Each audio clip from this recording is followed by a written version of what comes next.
Sexta-feira, 2 de abril, e vamos ao que é notícia em todo o estado.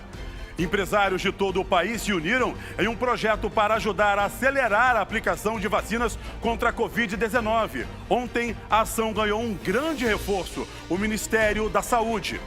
Novidades no caso da morte do menino Henri Borel. Idoso de 110 anos é vacinado contra a Covid-19 em Campos dos Goytacazes. E ainda, a volta às aulas presenciais foram adiadas em Petrópolis. É notícia, é agora, no seu SBT Cidade.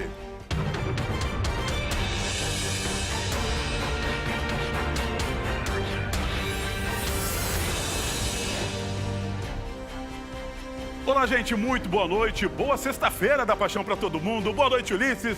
Boa noite, Cris. Boa noite a todos. E vamos ao que é notícia já em todo o estado, hein, gente? A gente abre essa edição com uma excelente notícia. Empresários de todo o país se uniram em um projeto para ajudar a acelerar a aplicação de vacinas contra a Covid-19. Ontem, a ação ganhou um grande reforço. O Ministério da Saúde começou a distribuição do maior lote de doses desde o início da campanha de vacinação. Vamos ver. São 9.128.000 doses, a maioria Coronavac, do Instituto Butantan e também do imunizante desenvolvido pela Universidade de Oxford com o laboratório AstraZeneca e produzido pela Fiocruz. Todas foram preparadas no Brasil com matéria-prima importada e serão destinadas a trabalhadores da saúde idosos de 65 a 79 anos. Os esforços do Ministério da Saúde contam com o apoio de um grupo formado por empresários, artistas, cientistas e organizações não governamentais. O movimento Unidos pela Vacina quer acelerar a corrida pela imunização. Estamos com 3.000 pessoas atuando neste movimento. Um movimento apartidário, a qual o nosso único objetivo é vacinar todos os brasileiros até setembro de 2021. O projeto foi lançado há 2 meses e já conseguiu alcançar todo o país. Os mais de 5.500 municípios brasileiros receberam um questionário. Nas respostas, as prefeituras indicam o que mais estão precisando para a campanha de vacinação. Aqui no Rio, por exemplo, o grupo de empresários decidiu ajudar montando espaços como este, de imunização em sistema drive-thru.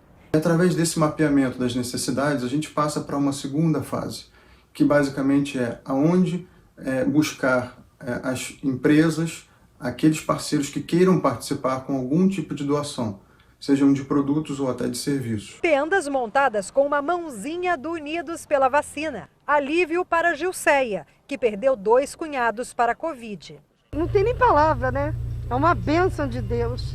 Para isso acontecer, as companhias aéreas também aderiram ao movimento. A Azul, Gol, Latam e Voipass estão fazendo de graça o transporte das vacinas em voos que partem do Rio e de São Paulo. Todo reforço na luta contra a Covid é bem-vindo. Estou muito feliz, muito tranquila. Acredito que ganhei um pouquinho mais de coragem para enfrentar essa doença e espero que todos possam ter a mesma oportunidade. 4 cidades, Rio, Niterói, Maricá e Itaguaí, apresentaram um calendário unificado de vacinação. Após a imunização dos idosos, os municípios vão vacinar pessoas com comorbidades e determinados grupos profissionais. A matéria é minha mesmo, eu fui lá conferir e trago agora para vocês. Com 3.647 mortes por Covid, março é o 4º pior mês da pandemia no Rio de Janeiro. Quando terminar todas as pessoas, Ernesto, acima de 60 anos, nós estamos somando ao critério idade o critério grupo prioritário. As prefeituras do Rio, Niterói, Maricá e Itaguaí terão um calendário unificado para a vacinação dos grupos chamados prioritários. Ela vai acontecer a partir do dia 26 de abril, depois que todos que tiverem acima de 60 anos já estiverem imunizados. O calendário de vacinação desses municípios irá obedecer às regras do Programa Nacional de Imunização do Ministério da Saúde, que prevê a vacinação de pessoas com comorbidade antes dos grupos profissionais. Essa deverá ser a ordem de prioridade: pessoas com comorbidade, pessoas com deficiência permanente, trabalhadores da saúde em atividade que ainda não se vacinaram, trabalhadores da educação em atividade, trabalhadores de serviço de limpeza urbana em atividade e agentes de segurança pública. Entre os dias 26 de abril e 29 de maio, serão vacinadas as pessoas desse grupo que tiverem entre 59 e 45 anos. As pessoas que não se encaixarem entre as prioridades deverão aguardar pela próxima etapa da vacinação. Segundo as prefeituras, o portador de comorbidades deverá apresentar o atestado do médico que o acompanha, confirmando o estado de saúde dele. Somente assim a pessoa poderá ser imunizada contra a Covid-19. É muito importante que a gente busque a maior integração possível entre as cidades para que a gente tenha mais eficiência nesse desafio que é enorme, que é enfrentar essa pandemia. E é isso que nós temos buscado aqui junto com as demais cidades da nossa região metropolitana. Escolas voltam a funcionar na próxima segunda-feira na capital fluminense, mas o comércio e restaurantes continuam fechados. Ontem, o estado contabilizou em 24 horas o maior número de mortes por Covid-19, 387. O repórter Fabiano Martinez traz agora os detalhes. O anúncio da prorrogação das restrições da cidade do Rio foi feito hoje pela manhã pelo prefeito Eduardo Paes durante a apresentação do boletim epidemiológico no Centro de Operações da Prefeitura. Adoraríamos, meu desejo, do meu governo, sob todos os aspectos, de todos nós, era avançar e abrir a cidade. Vamos viver vida normal. Não dá ainda. As medidas vão valer até a próxima sexta-feira, dia 9 de abril. As escolas podem reabrir na próxima segunda-feira, mas a rede municipal só vai receber alunos na terça-feira. Nesta quinta-feira, o estado do Rio bateu um novo recorde de mortes por Covid-19. Foram 387 óbitos, o maior número desde o início da pandemia, o que equivale a uma morte a cada 4 minutos. Ao todo, mais de 37 mil pessoas perderam a vida em decorrência da doença. Enquanto no Rio as aulas voltam segunda, em Petrópolis, a prefeitura adiou a retomada das aulas presenciais no município. Vamos ver. Um novo decreto adiando a retomada das aulas presenciais de forma híbrida em escolas públicas particulares e universidades será publicado. A nova regra suspende, em parte, algumas medidas definidas no final de janeiro, que previam essa retomada para a próxima segunda-feira. No novo documento, a retomada fica adiada para 3 de maio. De acordo com a Secretaria de Saúde do município, o adiamento das aulas é necessário no momento em que novas medidas estão sendo tomadas, com o objetivo de conter o avanço da contaminação pela Covid-19 na cidade. Nós vamos a um breve intervalo comercial. Essas imagens aí que você está na sua tela são de Campos dos Goytacazes. Ô, cidade linda. Quando acabar a pandemia, eu também quero passar por lá. Eu já volto.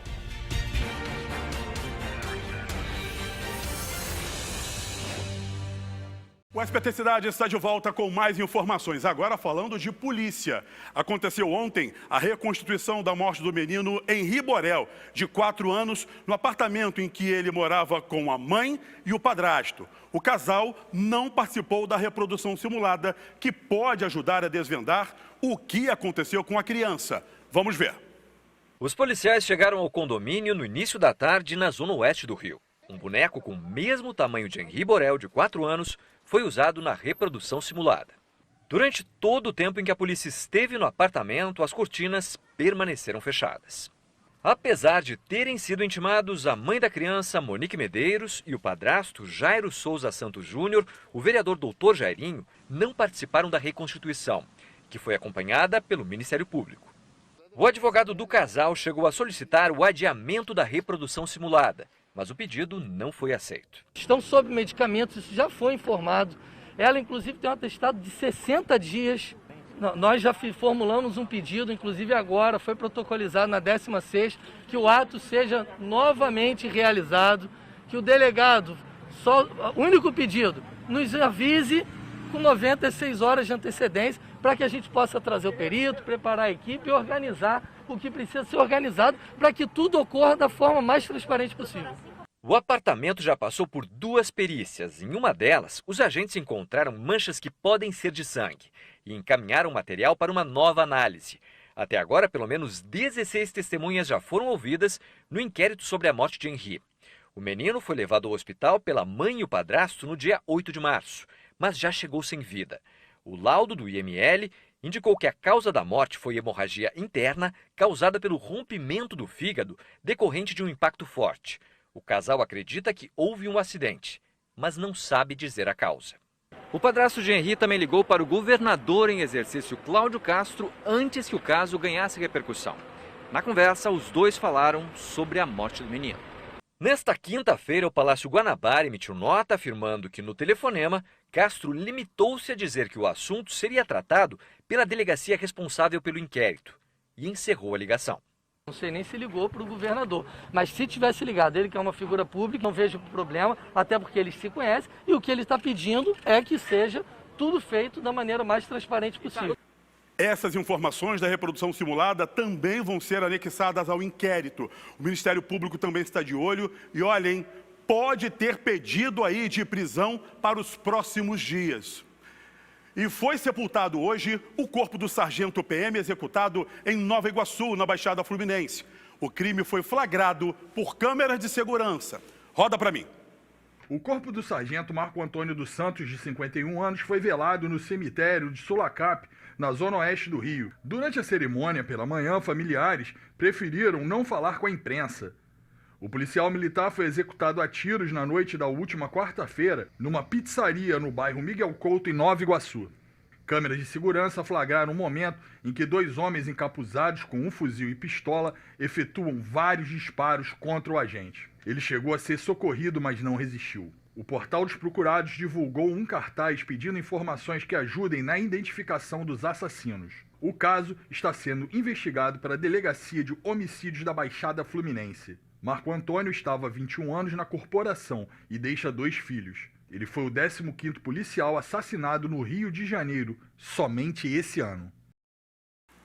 A Delegacia de Homicídios da Baixada Fluminense trabalha com algumas hipóteses, mas entre elas uma guerra aí de milicianos para tentar tomar o controle ali de um ponto de mototáxi. Agora, a polícia vai contar também com o depoimento de muitas pessoas para tentar chegar até os autores desse crime.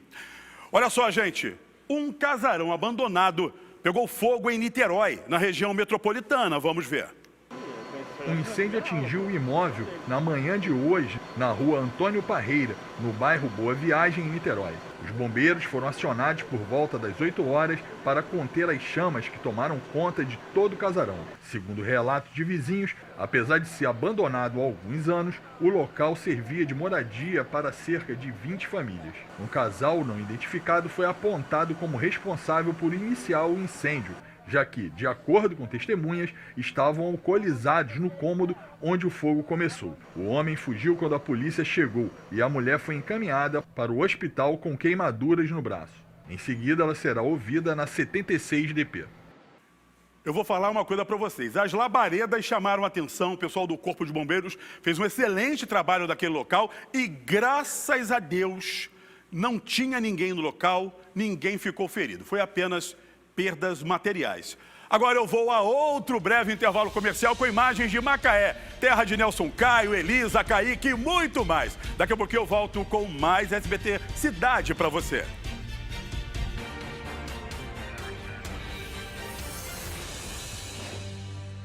Estou de volta aqui com o SBT Cidade e tem mais informações para você. Olha só, gente, os idosos sofrem não só com os riscos de contaminação do novo coronavírus. De 2019 para 2020, houve um aumento de 16% do número dessa população em instituições da Prefeitura do Rio de Janeiro. A repórter Branca Andrade traz agora os detalhes. Ademir tem 60 anos e trabalhava como pipoqueiro há 25. A carrocinha dele ficava em frente aos museus na Praça Mauá.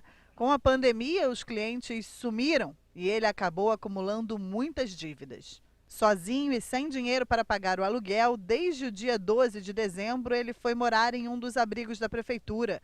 Para ele, uma situação impensável até bem pouco tempo. No início, eu pensei em várias coisas, né? Eu não conhecia o mundo de abrigo.